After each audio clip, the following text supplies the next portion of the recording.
everybody, welcome to our next episode of Cardinal Film Fights. Thank you all for joining us. I am back as judging, thank the Lord, and we have three awesome fighters next to us. Let's just get right to it. On my left, we have Sarah. Hi guys, I'm Sarah James. I'm a junior TCOM video production and creative writing double major here at Ball State. This is my first time fighting for Cardinal Film Fights, and I'm really excited about it. Awesome, good intro. And then we have Eamon.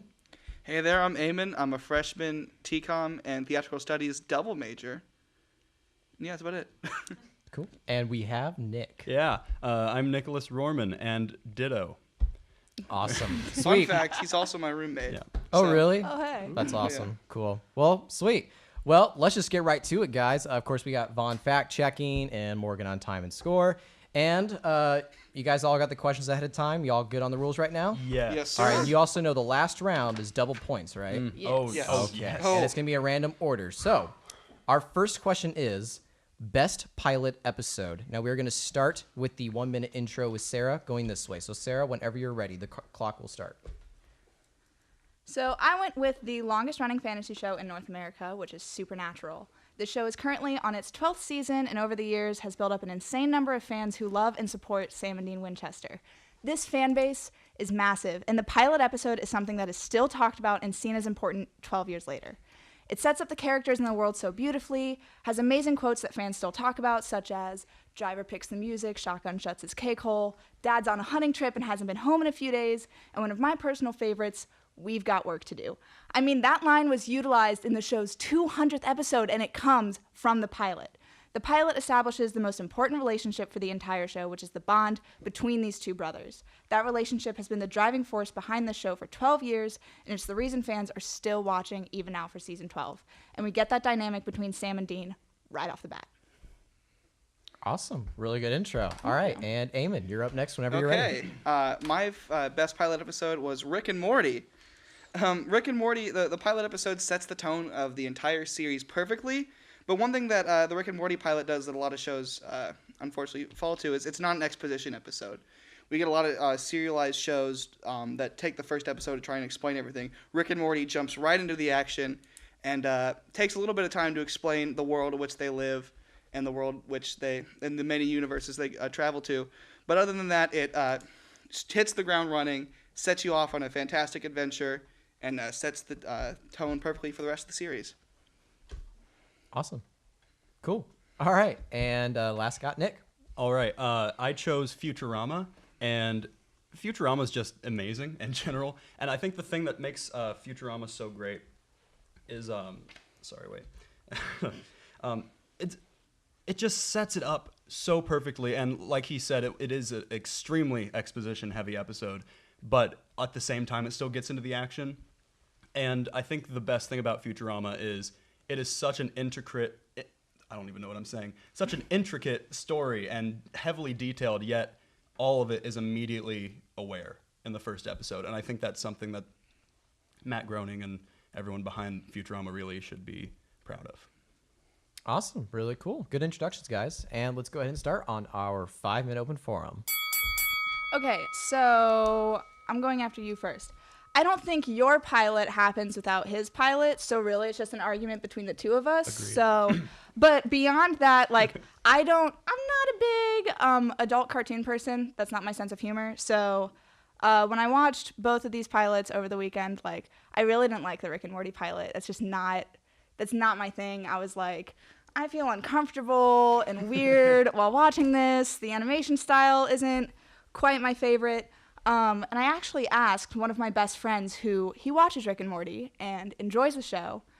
And I asked him, how does the pilot episode hold up against the rest of the season? And he said, and I quote, the pilot establishes the stakes and justifies the logic of the world very well while also doing fantastic world building, but it is agreed generally to be one of the weaker episodes, whereas my pilot does all of those same things and is agreed generally to be one of the strongest episodes out of 12 freaking seasons. Well, I have something to say about Rick and Morty. It may set up the story, but it also changes a lot of it. Like, Rick is really compassionate in that episode, which does not follow through until about season 2, where that character trait actually comes back. And Jerry's actually kind of smart, which is not his character trait at all. So I think that one thing with the pilot is after they made it, they decided to change a lot of things. Eamon, you better jump in there. Yeah, man. it's okay. So going back to what you said about dismissing Rick and Morty, how it wouldn't exist because of Futurama, that's like saying that Supernatural, just dismissing it because it's a show about hunting ghosts and stuff. If Ghostbusters never happened, if all these other shows never happened. No. I'm saying your pilot wouldn't happen because the creators of Rick and Morty, like, they quote Futurama and The Simpsons as their heavy inspirations. So if Futurama didn't happen, for sure Rick and Morty wouldn't happen. Oh, exactly. Yeah, I agree with that. One thing that I have to say about Supernatural is boring. The pilot episode. Tell that to 12 seasons. The pilot episode has been done a lot. Like, there's a lot of shows that use, kids watch their mom die, and then they vow to find the person that killed him. Cool. I haven't seen that before. It's okay. Cool. The pilot episode of Supernatural, I mean, the fan base of Supernatural is massive. It's a huge pop culture phenomenon. It's not only is it huge, but it's also really inclusive. Yeah. Like, people really bond over this show and their love of Sam and Dean Winchester, and that relationship, which is the driving force of this entire show, has been for over 200 episodes, now 12 seasons. That's established right off the bat in the pilot.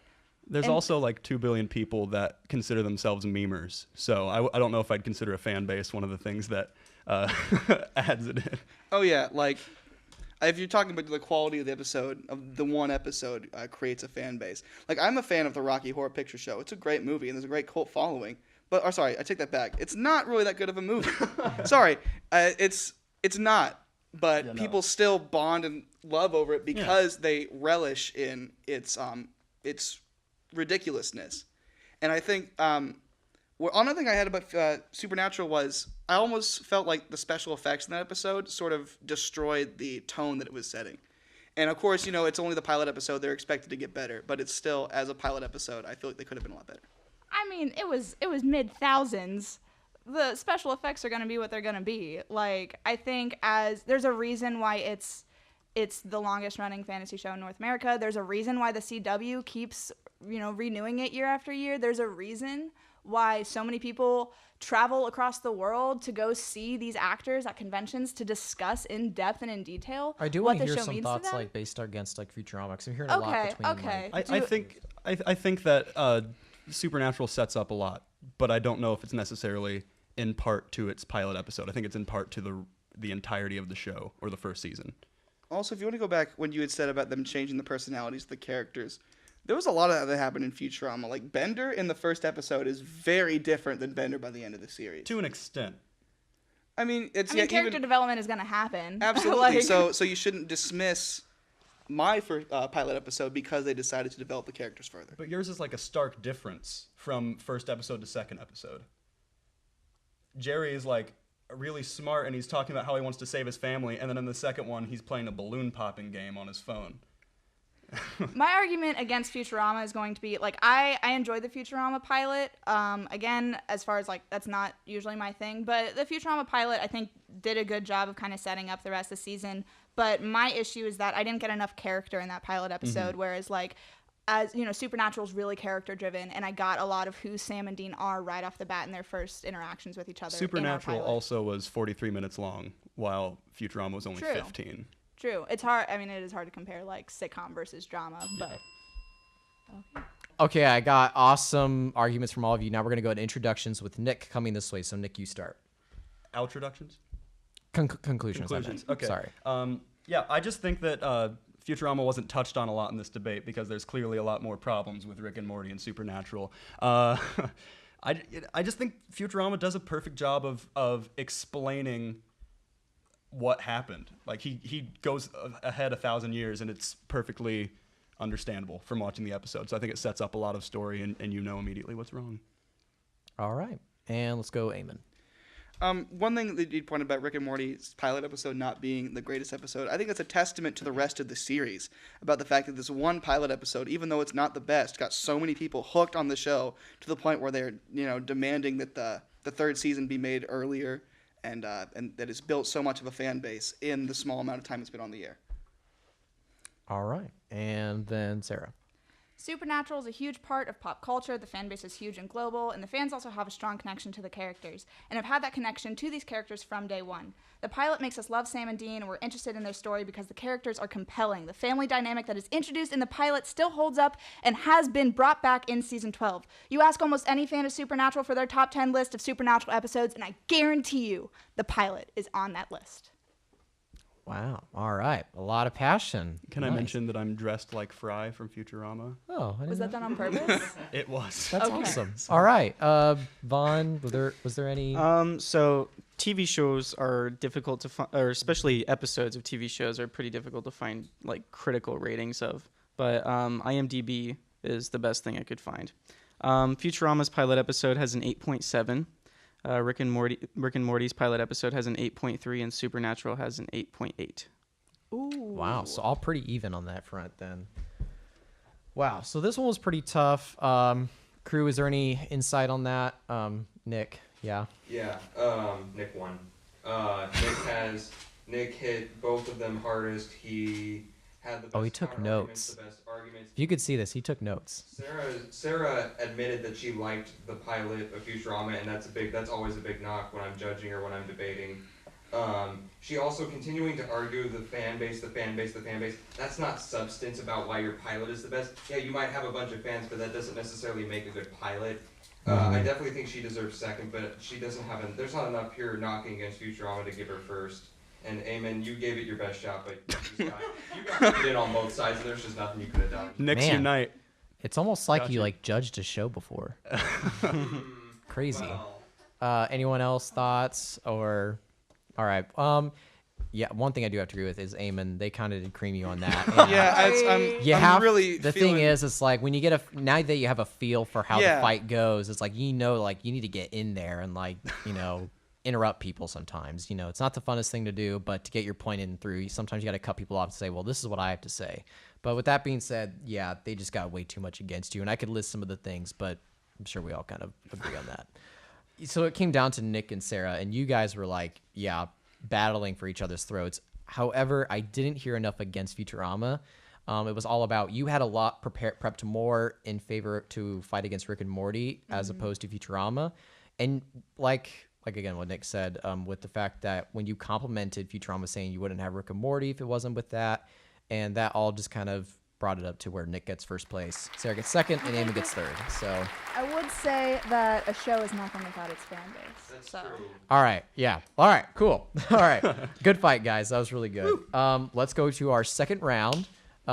We argue all the time in our room, so it's like this is no different. Right, that's awesome. So our second round is going to be best one-liner. Now, a lot of you had pretty variety of choices, so we're going to start with Eamon with his introduction first, and whenever you're ready. Okay, so I'm going to start off with one of the most iconic one-liners of all time, and that is from Batman the movie, starring the famous Adam West, the best Batman, and it's the famous scene where he's holding a bomb and he's trying to find a place to get rid of it with hurting the least amount of people, and he looks around and he stares right in the camera and says, "Some days you just can't get rid of a bomb." And I think it perfectly sums up the goofy tone of the 1960s Adam West Batman TV show and films. And I'm sorry. You're good, man. See the line. It's symbolic of life, because we all have this bomb weighing on our shoulders that we all need to find a place to just release all that negative energy.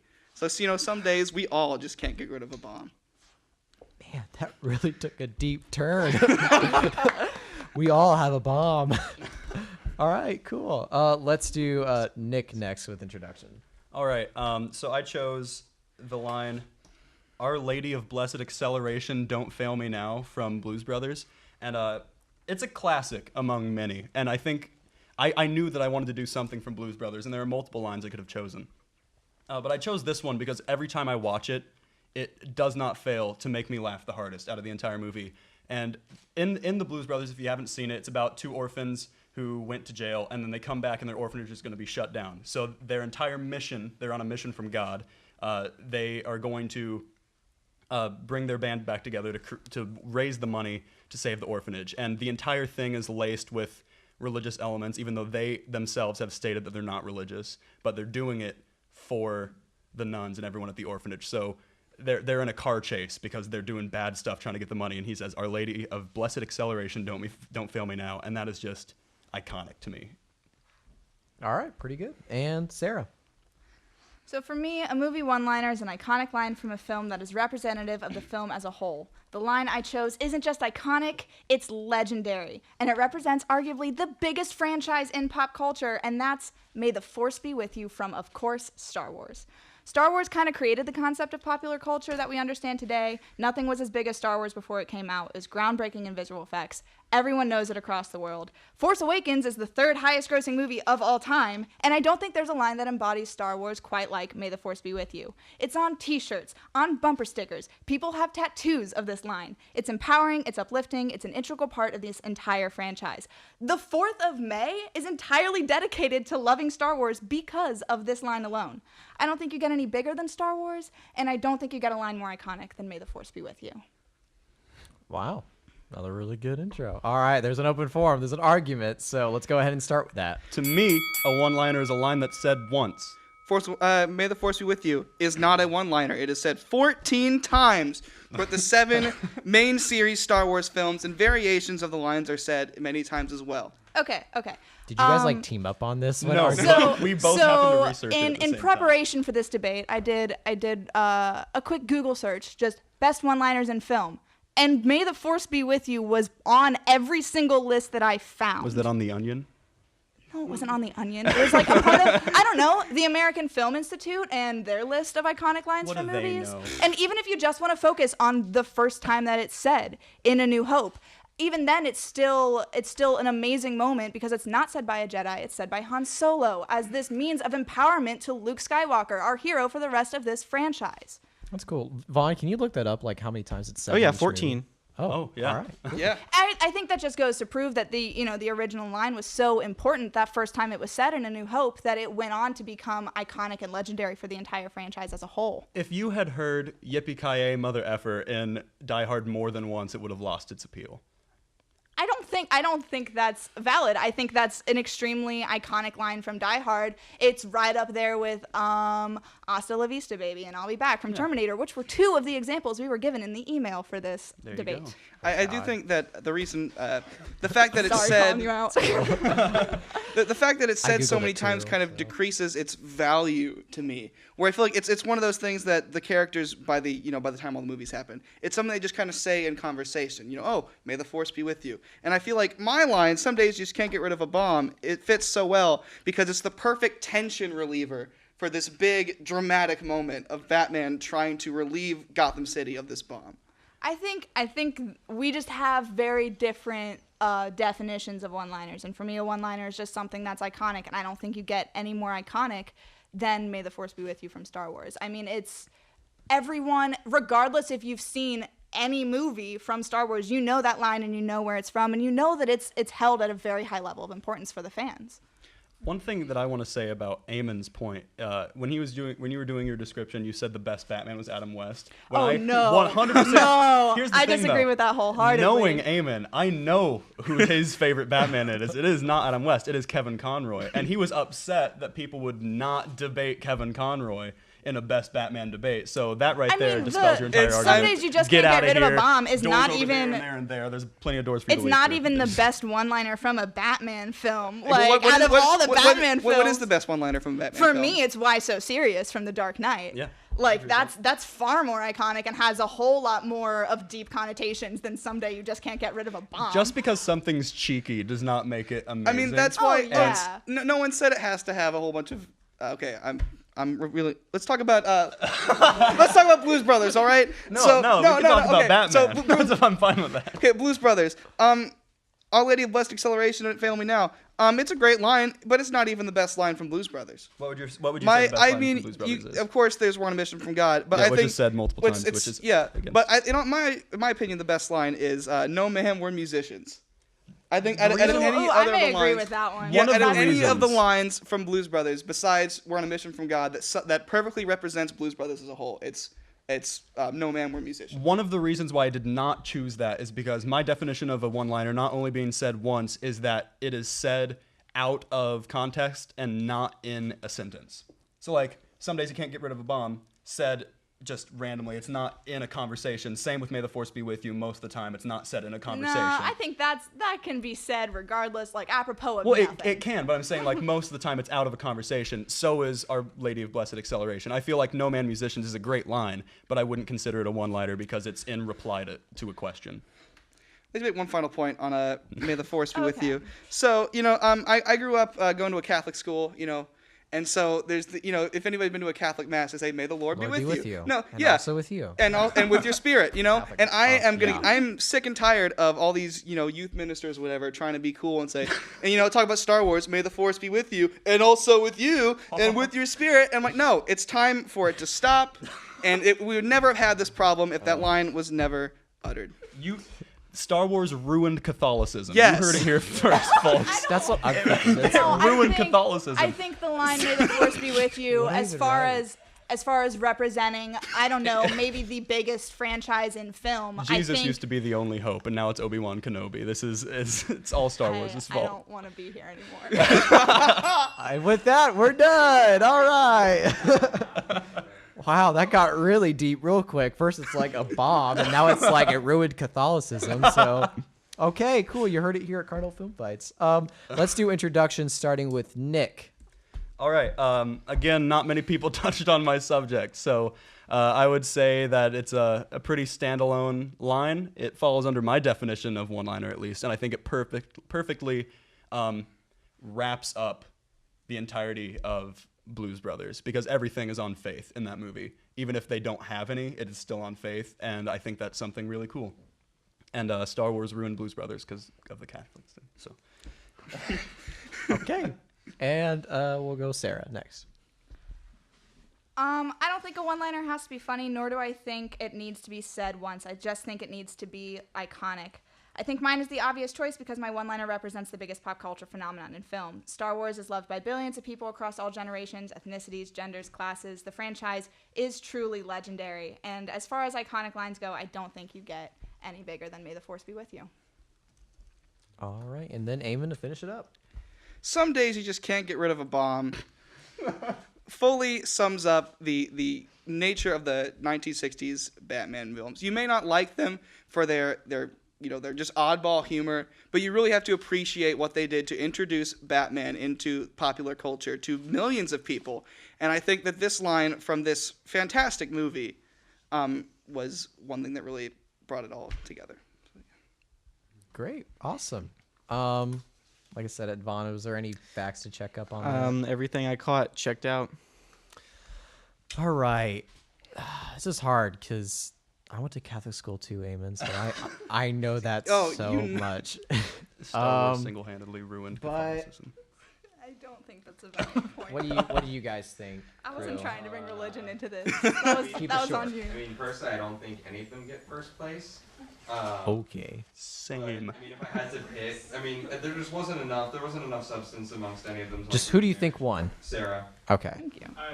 I think I agree with that too. I think, Nick, in your conclusion, you're right in saying that no one touched on yours a lot, but part of that's because all she had needed to say was like T-shirts and like tattoos. I mean, like it's all true. I mean, the line is so more resonant with society than your line is, I and would she agree with touched on that very well. She didn't have to bash on yours as much because like she just had to say which one is more prominent in society. With that being said, it was really hard to pick second and third because. Come on, that can't get rid of a bomb. That deep talk was actually pretty cool. I'll be honest. It's like, I liked how, because you guys both said what makes a one-liner is it's set out of context, which really would fit yours almost more. How it's just like, there's no reason for him to look right into the camera and say, sometimes you can't get rid of a bomb. Or it's like, so I think in terms of that, and it's a tension reliever. And I think when you fought on his, it's that it's not even the best kind. And I understand you defended it pretty well, but it's still kind of stuck with like there are a lot of one-liners to choose from.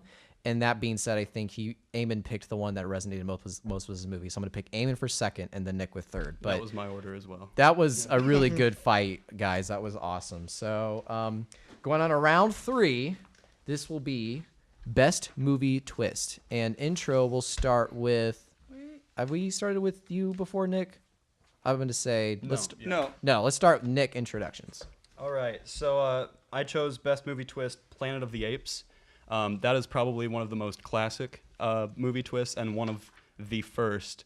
A lot of people don't necessarily think about it at first, but that's just because it's been for such a long time, and it's so ingrained in pop culture. Like, Eamon and I were playing the Simpsons game the other day, completely unrelated, but they make a reference to the movie twist in Planet of the Apes, and for those of you who don't know, Planet of the Apes... Spoiler alert, by the way. Spoiler alert. Collective spoiler Yeah, alert. so for those of you who don't know, Planet of the Apes, these people come on an alien planet that is completely run by apes, and there's just a lot of mayhem and whatever. But at the very end, they're exploring the planet, and they find the Statue of Liberty sunken into the ground, which is then realized that it's an alternate timeline, and it's actually Earth. The apes had taken over Earth. It's not like the Mark Wahlberg one where he sees the Abraham Lincoln. Abraham Lincoln, exactly. Yeah, no. But yeah, so that's one of the biggest movie twists of all time, I think, and that's why I chose it. All right, awesome. And let's go Eamon second then. So, greatest movie twist. The only thing that came to my mind was, of course, Fight Club. It's often regarded as one of the greatest movie twists ever. For those of you who don't know, the Fight Club is about Edward Norton's character and getting involved with Brad Pitt's character, whose name is Tyler Durden. And they go around and cause mayhem throughout the city, and they start, of course, fight clubs where they try and relieve the stress of everyday life. And it turns out by the end of the film, that Edward Norton's character has like split personality disorder, and his like the id of his personality is embodied through Tyler Durden, and you discover that they're both the same person, and it's almost changes the genre of the film by the time you reach the twist. And that's, to me, it's a good twist. It makes you rethink everything that happened prior to that point in the movie. Really good. And Sarah. Thinking about movie twists, there were a handful of movies that came to mind, but I chose to go with the twist that, one, I didn't see coming, and two, I actually kind of had debates about this movie after I saw it, and that's Shutter Island. Shutter Island paints itself as this dark psychological thriller mystery, great cast with Leonardo DiCaprio, Mark Ruffalo, Sir Ben Kingsley, directed by Martin Scorsese. It's highly rated, and overall it's a great neo-noir film, and the twist I think is absolutely genius. Again, spoilers, that Teddy, which is Leonardo DiCaprio's character, is actually a patient at Shutter Island, and the entire film is just this role-playing exercise that he has with his psychiatrist. The ending, I think, is also ambiguous enough, and DiCaprio does such a great job that the first time I saw it, I believed Teddy, that it was all just a conspiracy against him, that he actually wasn't crazy.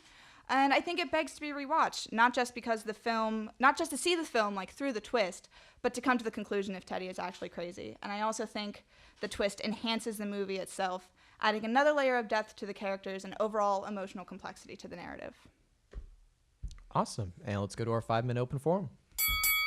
So, starting off with Planet of the Apes, yes, it's an iconic twist, but I don't think it does much to change the way like the narrative is structured. It's just, it's not this sci-fi reality, it's another sci-fi reality. You're like, okay, what effect does that have on the plot? What effect does it have on the characters? And by the time you reach that twist, the movie's over, so there's no time to explore why it's so poignant. The problem that I have with Fight Clubs is that if you pay attention to the movie, it's not all that surprising. Yeah, I saw both of these coming when I watched both of these over the weekend to prep for this debate. And I saw Fight Clubs coming beforehand. I called it like right before the reveal. I turned to my roommate and I was like, is Tyler not real? And then boom, like Tyler's not real. Planet of the Apes so many times. Sets up the twist within the first 10 minutes of the movie with Taylor talking about like how time and space is different than time on Earth. And when they crash landed on the planet, I assumed it was Earth until I was kind of informed otherwise. And even still, they were like, just kidding, we really don't know where we are. So I was like, so it's Earth, right? So like the twist I was like, oh, it's just everything I already knew. Yeah. Also, the fact that the new Dawn prequel trilogy is destroying that twist also kind of shows, it lessens the importance of it. And I think the fact that it is so parodied and so often referenced to also, I mean, it's an argument that, it's so obvious that like that's why people always talk about it.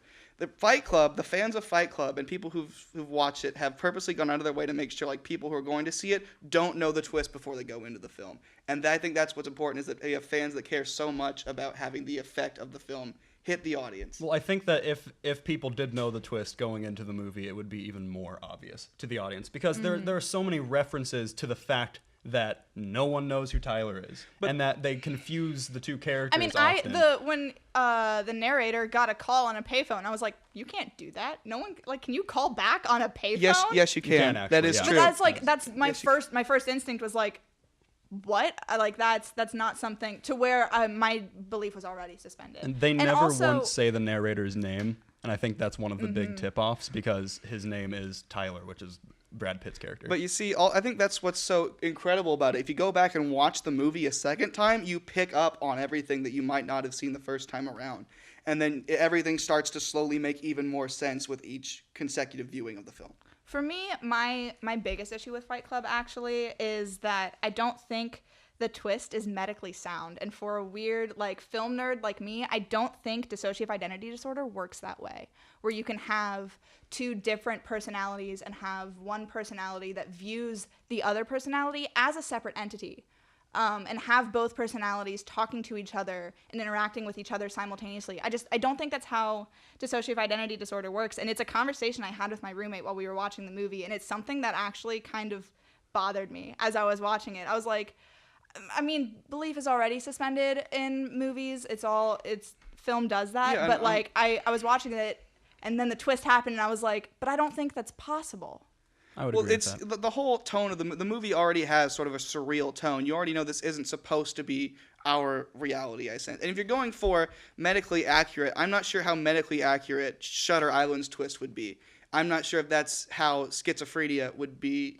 Schizophrenia is portrayed on living film. in a world of delusion and seeing things and dealing with amnesia, dealing with hallucinations, and I think it's portrayed fairly accurately in Shutter Island, whereas like Ed Norton's character in Fight Club seems to have like aspects of dissociative identity disorder and schizophrenia, both, when that's not something that can happen mentally for someone. Something- Like I did a pretty decent Google search before this, and everything that I could find is like the hallucinations of him physically seeing Tyler, as well as having split personalities, because like hallucinations is a characteristic of schizophrenia, but split personality is not. Well, something that I think about Shutter Island is that Shutter Island and Fight Club along just in the same boat. The all in the imagination twist has been done a lot. And I feel like Planet of the Apes, even if it's not that surprising or if it's not, like, you can call it from the beginning or whatever you guys think may be the thing, the fact that it's classic and it's still yet to be, it's not often replicated. There's the all in the imagination twist, which is used a lot, but it's just such an iconic twist that no one's really tried to touch it except in parodies. For me, the first time I watched Shutter Island, it was ambiguous enough where I didn't think it was all in his imagination. I mean, upon further rewatching, you can come to that conclusion that Teddy's actually crazy, but the first time I watched it, I wanted to believe Teddy, that it was a conspiracy against him. Wow. All right. I got medical real quick. So I do my research, friends. let's start with Sarah on conclusions. Personally, the best twists in movies are the ones that you don't see coming. And for both Fight Club and Planet of the Apes, I saw those twists coming. Great twist, enhance the narrative, not take away from it. They're timed really well in the story, and they keep the movie rewatchable. And I think Shutter Island does all these things really well, on top of it being a great psychological thriller with an awesome cast and a top-notch director. All right. And then let's go to Nick. All right, I'd say that Planet of the Apes just being iconic in the way that it is one of the reasons why it's one of the greatest movie twists of all time. And I think things like Fight Club I called about halfway through the movie, and for Shutter Island, I don't think that a twist leaving more questions is necessarily argument for a good twist. So I think Planet of the Apes is simple, straight to the point, and iconic. All right. And then Eamon. Fight Club is the best twist because, as you said about enhancing the narrative, Fight Club not only enhances the narrative, it changes the narrative in a sense. So each time, if you watch the movie again, you see it in a different light and you see the story unfold in a different way. I don't really see that as much with Shutter Island or with Planet of the Apes. All right. Short, simple. This one's kind of hard. Any thoughts? Yeah, Dylan. I think Eamon loses because he broke the first rule of Fight Club. You don't talk about it. Oh, true. Now as I think about that. Meta.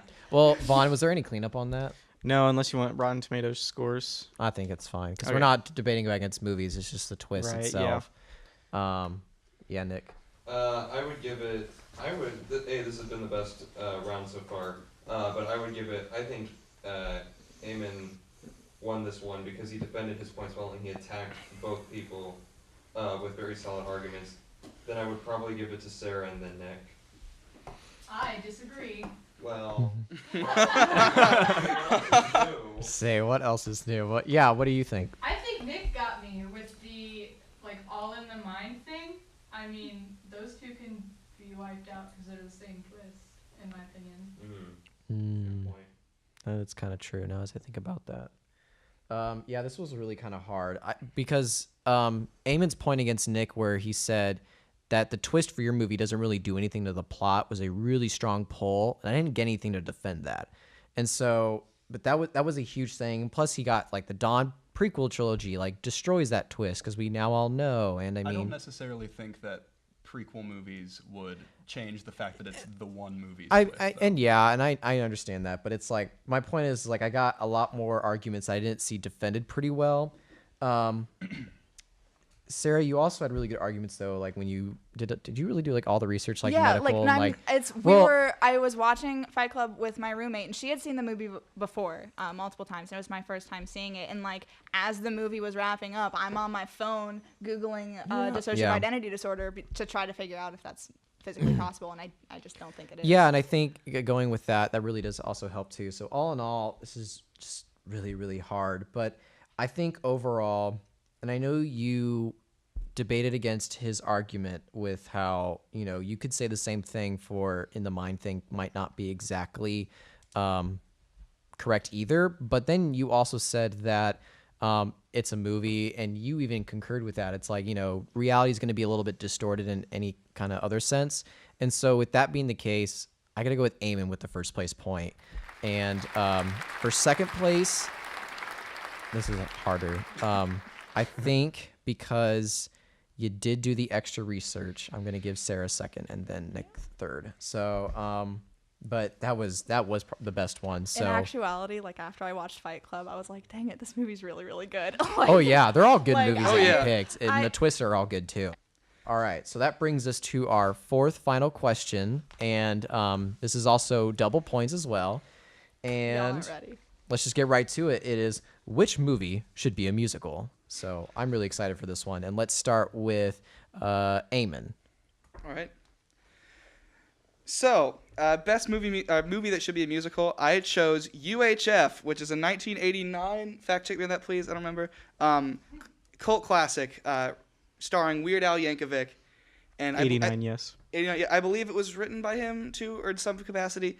And I honestly think if you've never seen the movie, it's about a guy who becomes the manager of a public access television station and just starts creating all this huge outlandish programming and gains a lot of traction.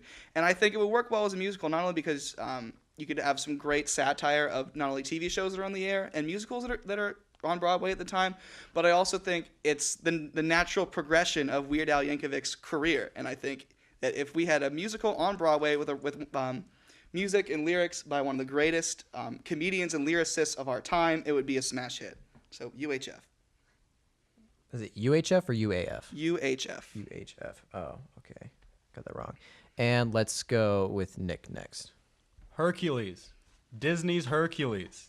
Disney can take any movie and make it into a musical. Why hasn't it been Hercules? Hercules is such an underrated Disney movie, and it has such a cult following. It's not represented anywhere in Disney World, at least in the Americas or Disneyland.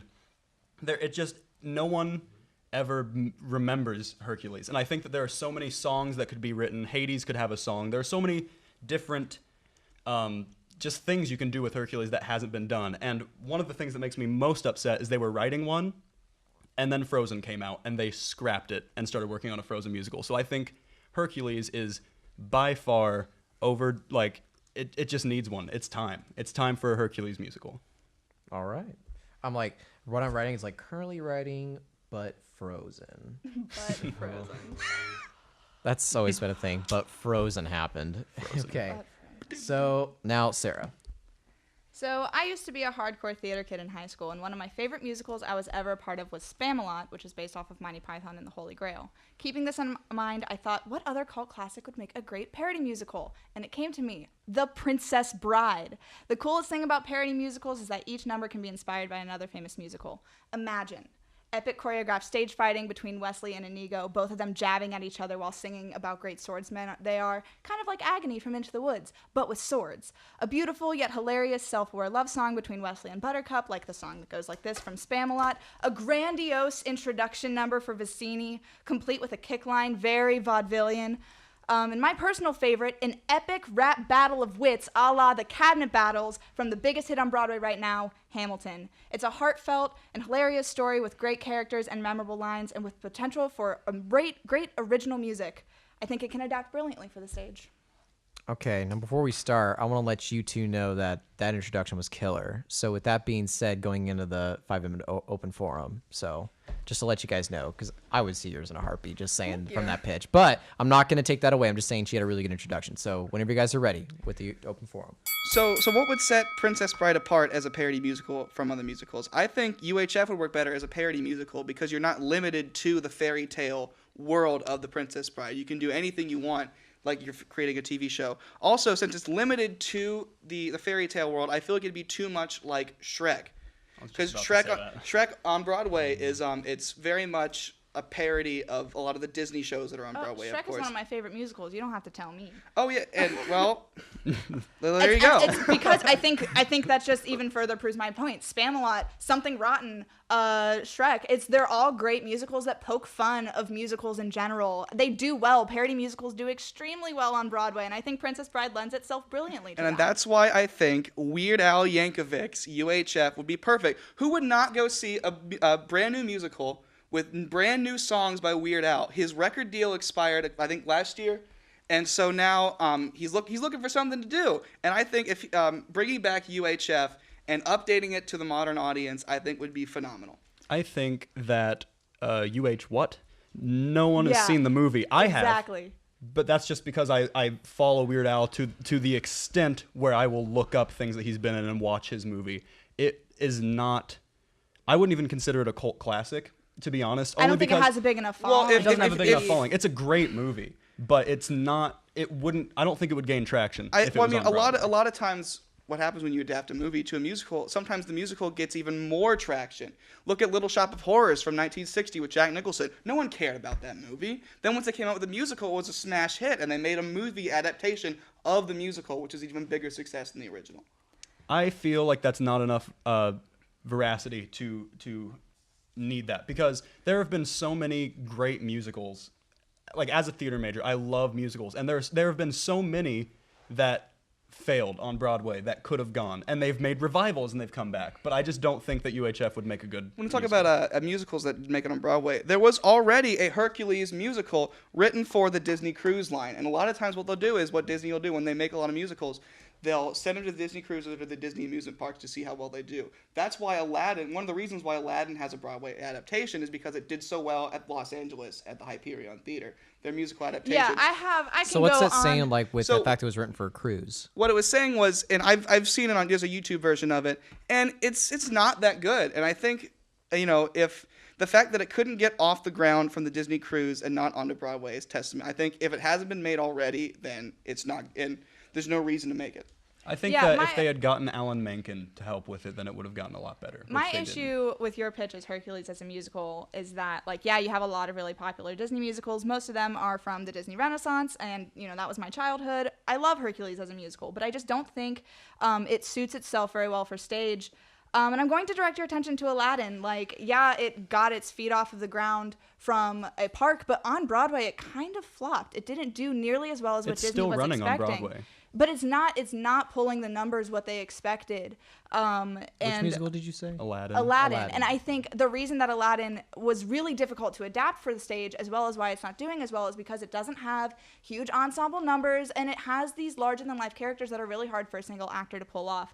And I think Hercules has those exact same issues, where there really aren't big ensemble numbers. The only ensemble you have is the Muses, and while they're awesome, there's only 5 people. That's not very fitting for a musical, and you have larger-than-life characters like all the gods that I don't think any single actor would be able to pull off. like especially all the stunts in Hercules, like when he's fighting the Hydra and stuff. Oh, the montage of his training montage. There's no way. There's no way you could actually make scenes out of Hercules 7 Trials, though. And one thing I have to say about Princess Bride is I feel the same way about that, because in examples like Spamalot you were using as an example, God is a character in Spamalot, and he is shown as God. And I think that Princess Bride has so much to it in the movie that it would almost be taking away from the movie if you were trying to make a musical, and that would be really hard to do. I would not want to see rapping in the Princess Bride. No, that's a check off for me. I think that's because that's what is selling on Broadway right now, and I would love to see an epic. I mean, epic rap battles on YouTube are huge. So Princess Bride is just to make money then. If you're so put it on it's just a cash grab to try and ride off the coattails of other Broadway. You're changing the source material to try and fit what's popular. There are so many Broadway musicals that open and close in a night. You got to do what you got to do to make money, and you got to do what's really popular. And I think if you get a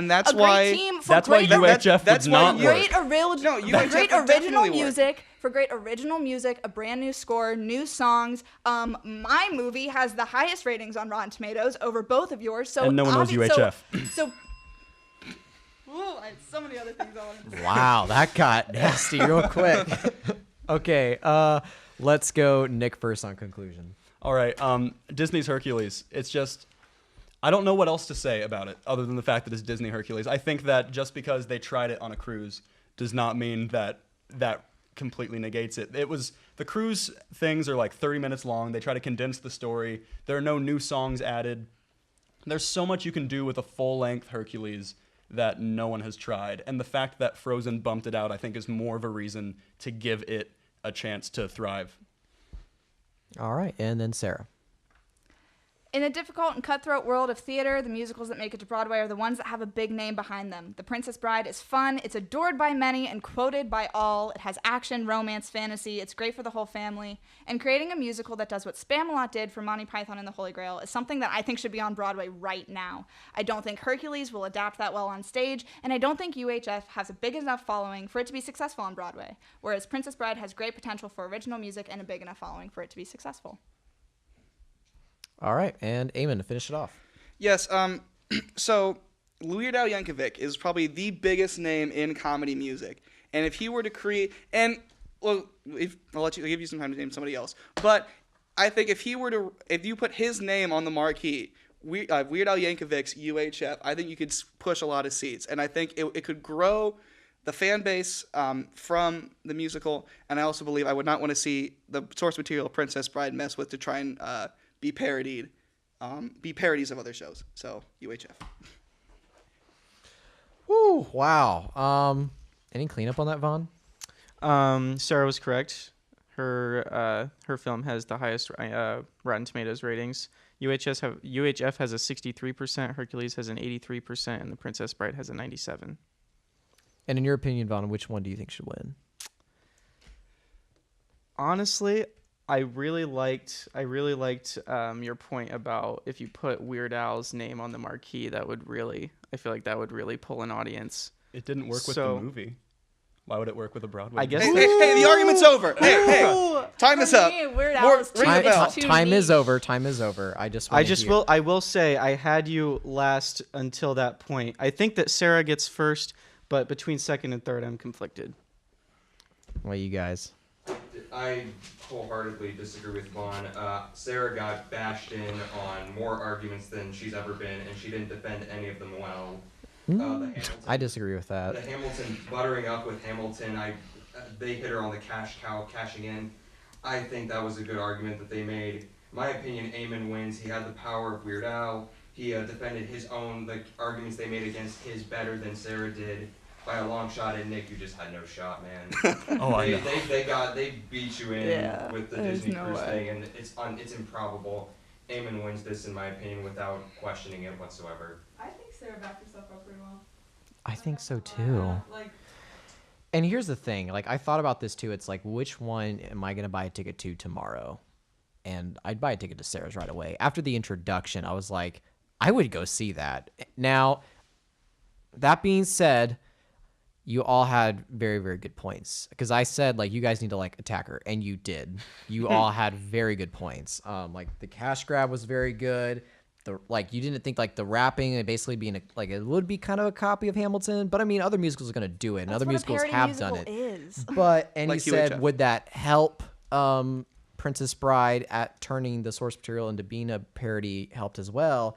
However, I think that the arguments that you had against everyone else's points, including the fact that Weird Al's, it's a good name, but I mean, he's not like the king of lyric comedy. And I think that Who is? you Lonely could say like Island right Richard now. Cheese. You could say like other people. I'll Now say they right didn't. now Lonely they Island did is Lonely the- Island, or now I'm not putting that against you, but the point in being is UHF doesn't have that big you have to look. right. The fact that I have to look, it means it doesn't have as big as a cult following to drag enough names, even if it does have Weird Al's name on it. And that being said, it was between you two, but I got to give Sarah the first place point with Eamon second and Nick. But that was very, very close, guys. And I mean, you had a good argument too. I think the cruise line with that really does, because I I didn't know actually that it know was there, and I that was like, background oh, shoot. information that they actually do that with some other shows. They put that in the cruises just to test. Now, the 30-minute was a great argument, but overall, I just think they hate you very I think well. it was actually an hour long.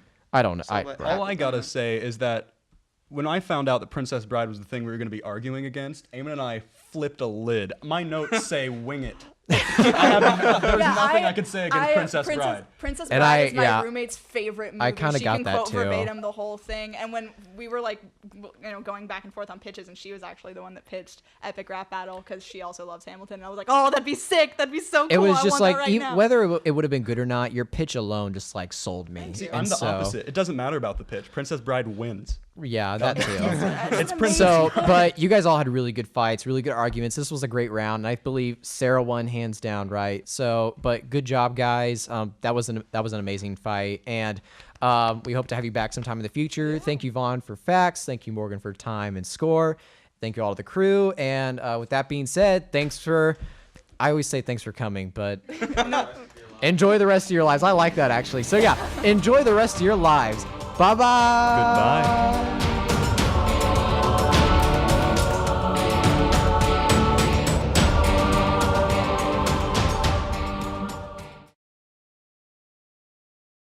You didn't tell them to subscribe. Like and subscribe. Do that Like as and well. subscribe. So Do Leave that. a comment She got down you. below. She got you. Yeah, leave a Yo, comment down. Turn on Gotta subscription plug. notifications. Yeah. Check out YouTube. Bye bye. YouTube.com/AmoDeck. All right, that's a wrap. Nice job. All right. Don's gonna cut it there, but. I'll put it post credits. Shut up.